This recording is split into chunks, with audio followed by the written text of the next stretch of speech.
დინარაძე დაიბარე სპეციალურად იმ ამერიკაში და ძირითადად ჰქონდათ ორი თემა. ერთი ირანი, რაზეც ელაპარაკენ ძალიან მკაცრად, ძალიან, რა ვიცი ეს. რაღაცნაირად რბილად რო ვთქვათ, აუხსნეს რომ უკანალს გადააკრავენ სახეზე თუ კიდე გააგრძელებენ ესენი ირანზე ეგეთ მოქცევას რა, იმიტომ რომ იქ რაღაც გადაწყვეტილებები უკვე არის მიღებული, რაშიც საქართველოს ფიგურირებს და ის გადაწყვეტილებები აუცილებლად აღსრულდება და ესენი თუ ხელს შეუშლიან, ანუ ის არის გადაწყვეტილი და ესენი კიდე იქნებიან თუ არა, ეგ არ არის გადაწყვეტილი და ეგ აუხსნეს.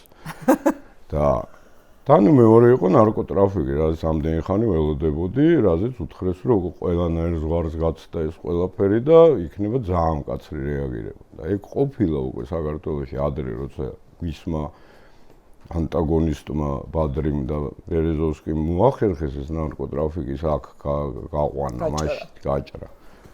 თამაზაშვილებთან და ახათ არგამაძესთან და კალაშოვთან და ემათთან ერთად პანკისიდან.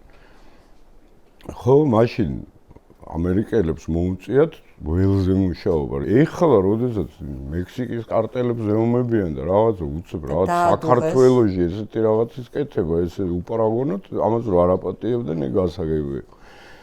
ხო და აი ეს ყველაფერი ელაპარაკენ, ირანზე პირველ რიგში. და რა გამოვიდა, რომ ეს ჩამოვიდა საქართველოში.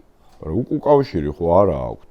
ანუ დინარაძე ხო ვერ იტყოდა, რომ გლუვო ჩამოვედი და აი უნდა გითხრა. არ ხდება ეგრე. ის გლუვი როცა მოინდომებს, იტყვის, რომ აბა ის თუ ჩამოვიდა, მომიტანეთ და რაღაცა ისა, ხო?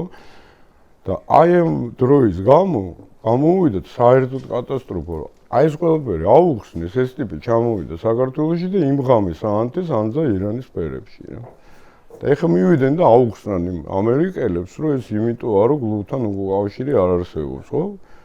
ყველა გაიგებს ამას იქ, როგორც უნდა გაიგოს, რომ გლუვმა არ მოგვისმინა და პირიქით ჯიბრზე აგვინთო ის ანძა იმ ირანის ფერებში.